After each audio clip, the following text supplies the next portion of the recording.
Welcome to my podcast. Take a trip with me into the future. If you like emerging tech, ecotech, futurism, permaculture, apocalyptic survival scenarios, and disruptive science, sit back and enjoy some fiction that showcases my research into what may happen. I believe the future will be both grim and just fine.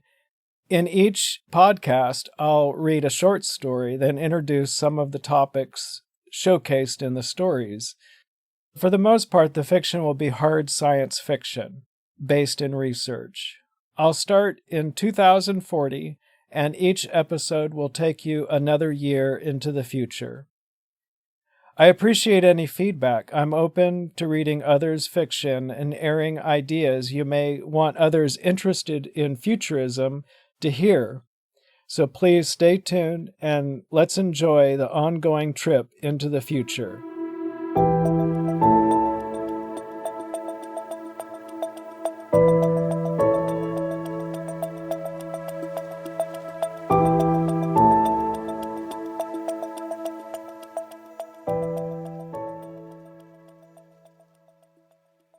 In 2040, the Billionaire Speaks. Ed Cruz made his initial fortune with methane-free meat, selling devices that collect methane from farm animals. As customer demand for methane-free meat rose, so did his fortune. He now champions lab-grown meat, another commodity the public can't get enough of. Lab meat, following Moore's law, becomes cheaper, tastier, and healthier year after year. It already costs less than grown meat. Many renowned chefs admit to cooking with lab-grown when they want to take their dishes to the next level. His blonde, full head of hair is impeccable. His fine clothes always hint at ruggedness, leather browns and denim blues. In his high school years, some kids called him the ostrich. Now, at 51, his buff body makes his head look scrawnier than it would have on its original scrawny body. Still, it matters little to him. No one cares very much about his looks. It's how goddamn rich he is that makes everyone hustle around him like children around the ice cream truck. His mountainside mansion is quiet inside, even as a helicopter lands on the attached landing deck. The exterior walls are a foot thick with insulation. All the windows are enormous, many paned and framed by extra-wide window sills. In a spacious living room, a robot arm hangs down from the ceiling, vacuuming the furniture.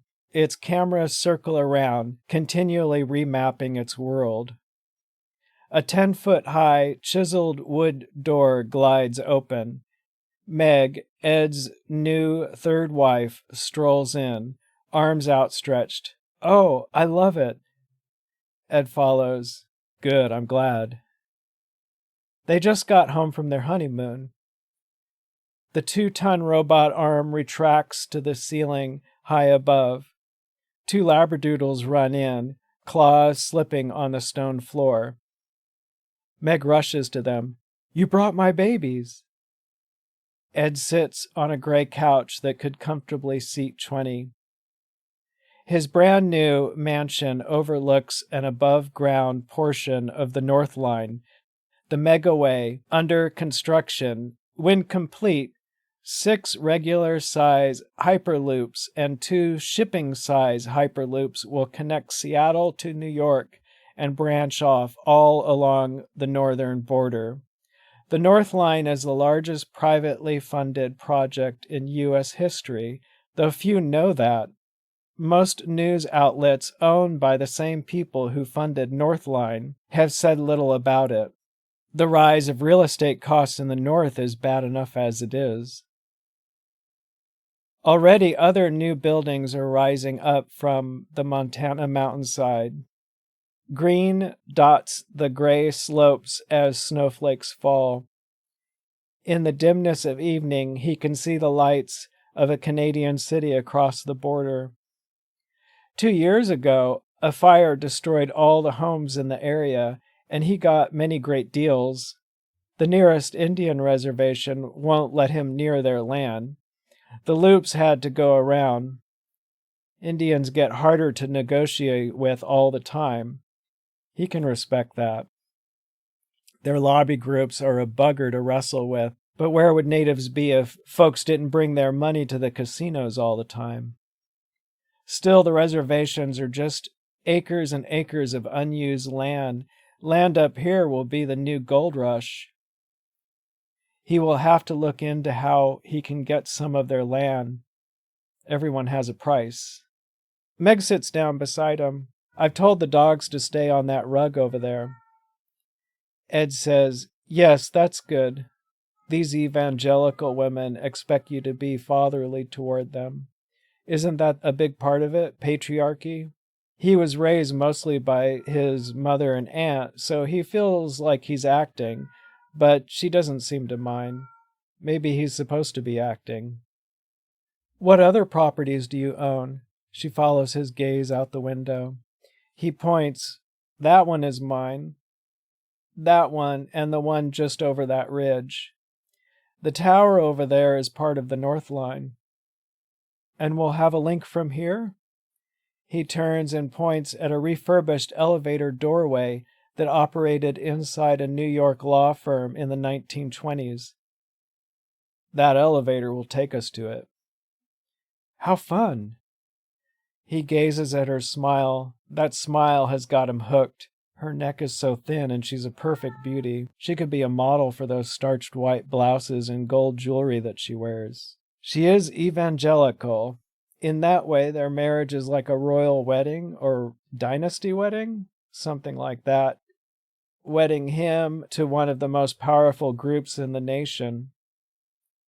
Her brother is running for senator, and her niece wants to be a judge, no less. The power the evangelicals hold these days doesn't surprise him. These are the most uncertain of times, and religion offers certainty.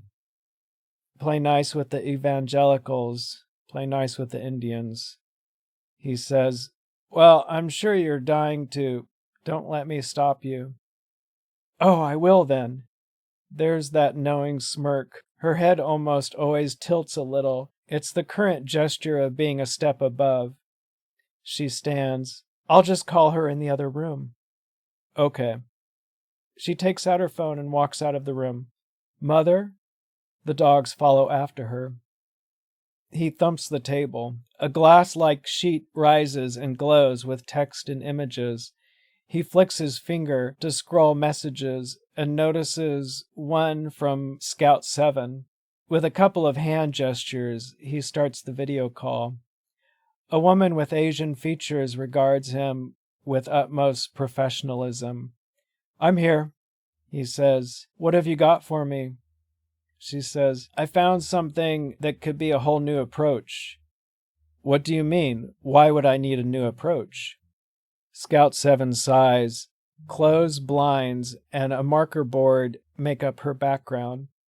Mostly your gene editing, right?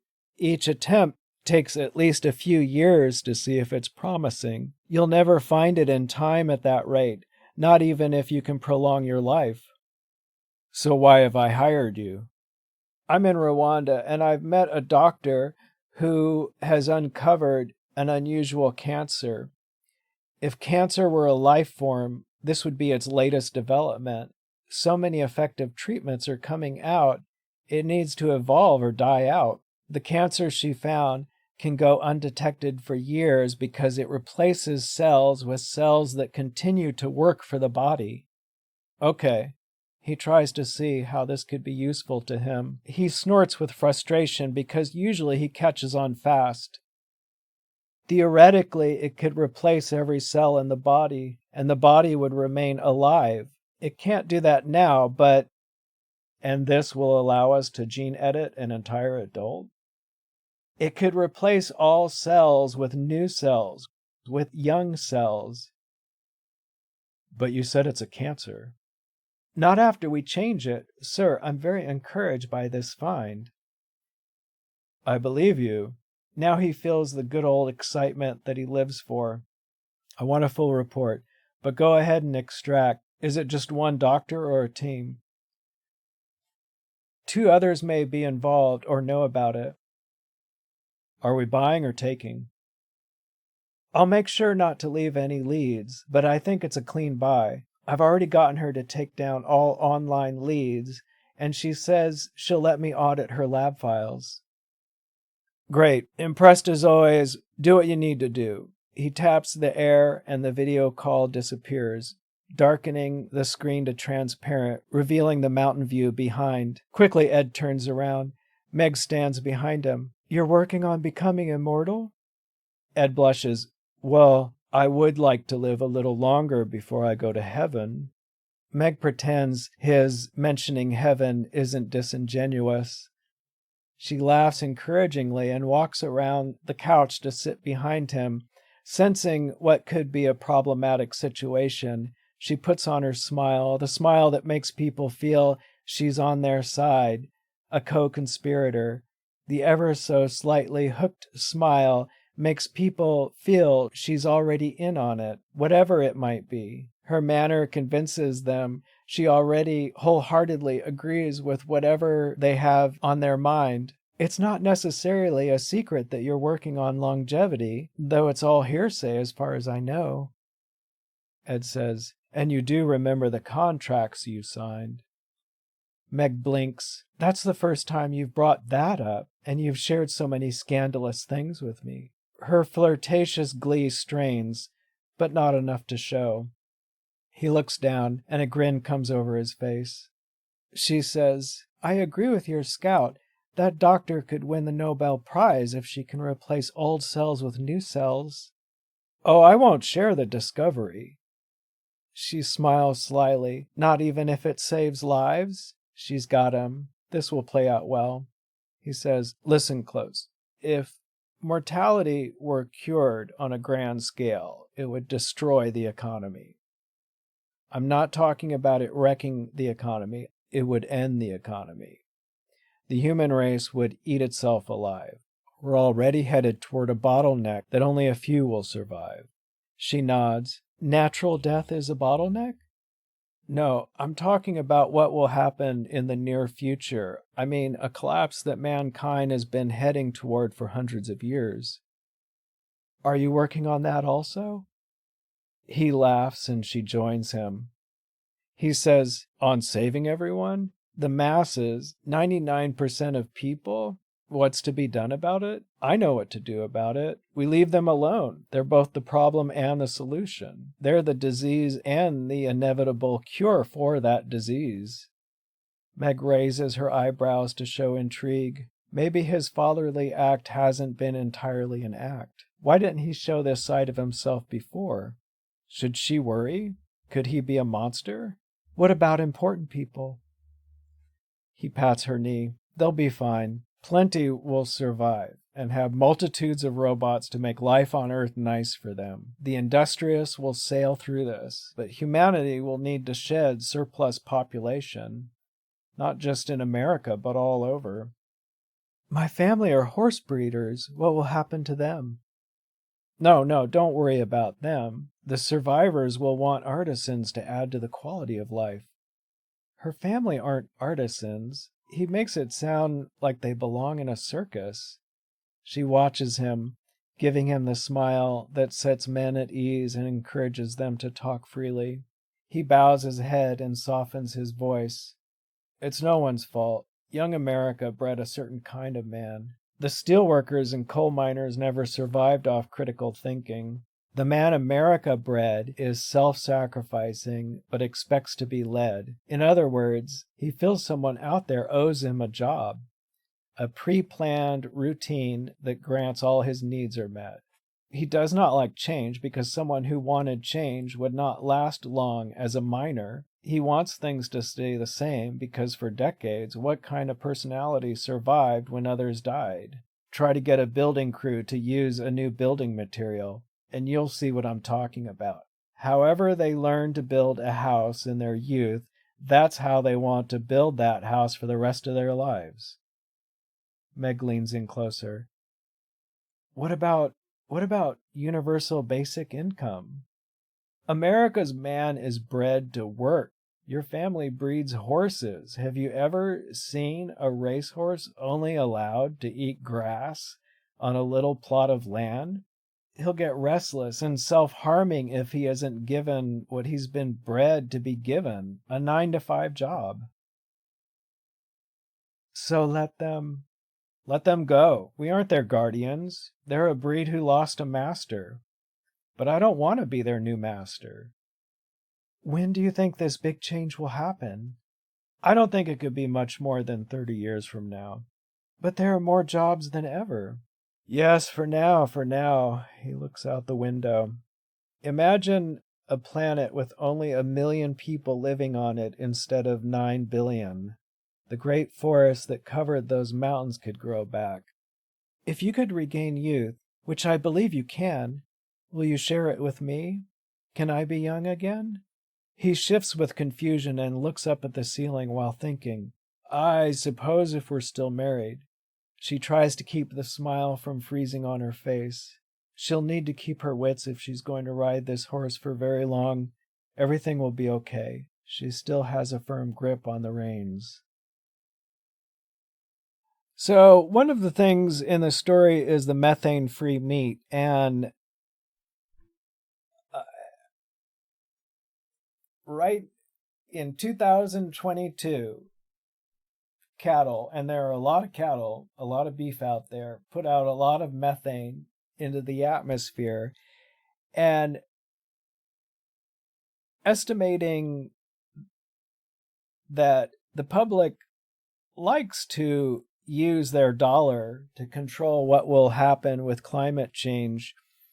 The public, economically, you have a demand. You have a demand for products that help curb climate change.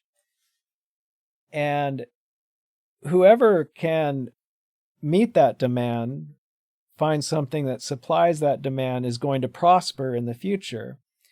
So similar to the way Elon Musk rode the electric car, like America wanted electric cars and he provided it, and there you go. It's if someone out there comes up with a way of collecting the methane and you can sell the meat that does not release methane into the atmosphere, this is someone who is going to make a lot of money in the future. And I'm imagining basically something that you strap onto the cows, and I'm thinking that it would be an implant, like they would surgically have a tube, so that the cow could still do the number 2 and it wouldn't get in the way with the collection device. And so basically a durable plastic bag that inflates as the methane is collected, and then they have, something that vacuums the methane out of those bags at the end of each day. And if this sounds uncomfortable and awkward, I'm sorry to to animal rights activists out there. The whole cattle trade is awkward and uncomfortable and abusive to animals. I'm not describing the future as it should be. I'm just imagining the possibilities, speculating with what's going to make the money and what's going to provide the paying masses with what they want. If you look at cow milk, they have them hooked up to those machines. They have them. Anyway, I'm not here to apologize for the way the industry is. I'm just speculating what could happen.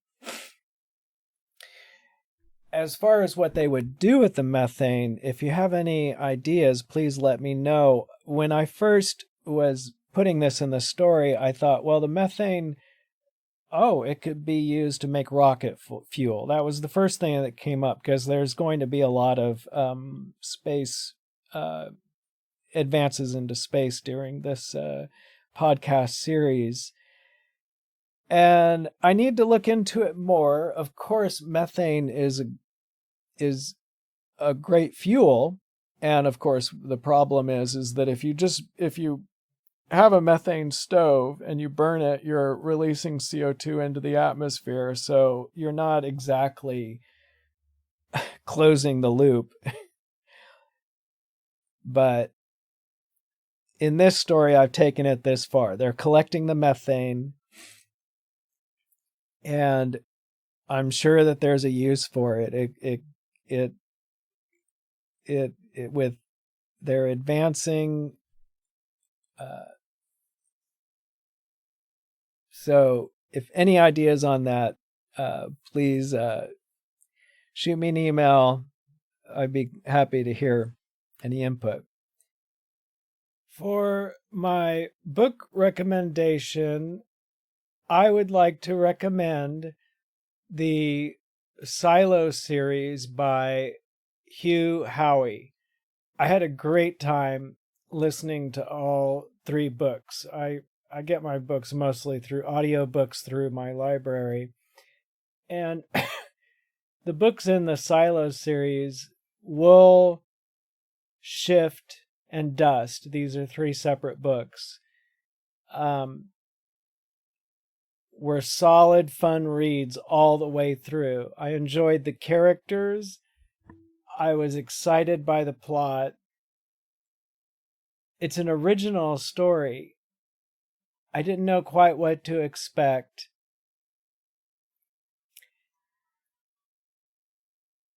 The suspenseful situations kept me in suspense. I really enjoyed it. I'll go to the first book here. I'm on Goodreads, and so just to give you more idea, so this is definitely post-apocalyptic.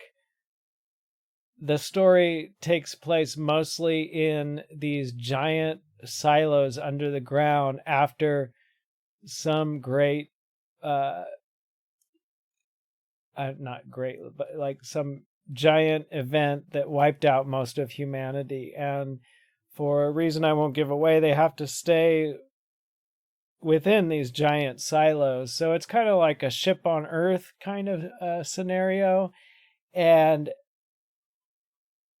the 3 books span generations. So the communities within well, I've already kind of spoiled it, because in the first one, I think there's only one silo. I'm sorry. I'm trying not to spoil it. I don't think that's too much of a spoiler. The communities evolve over time, and I like how humanity, despite its best efforts, can be its worst enemy sometimes. I think that's a very realistic outlook on exactly the human condition. And it plays a vital role in these stories. And so yes, I would definitely recommend these books. They delivered.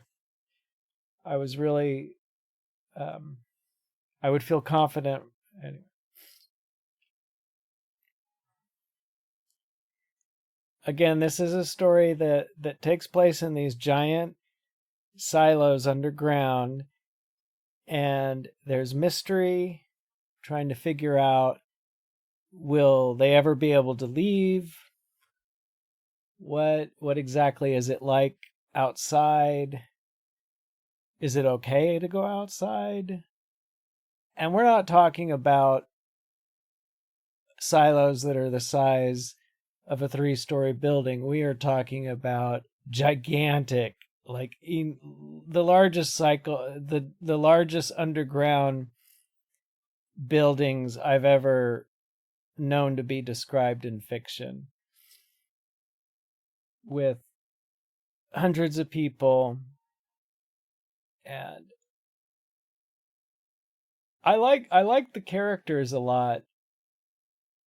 It's not novelesque. We're not going deep into their psychology or anything, but they were all convincing and easy to for me to hold in my imagination and care about. And yes, very well written. If you want a page turner, if you want 3 books worth of a page turner, check out the Silo series from your local library. Okay, that's it.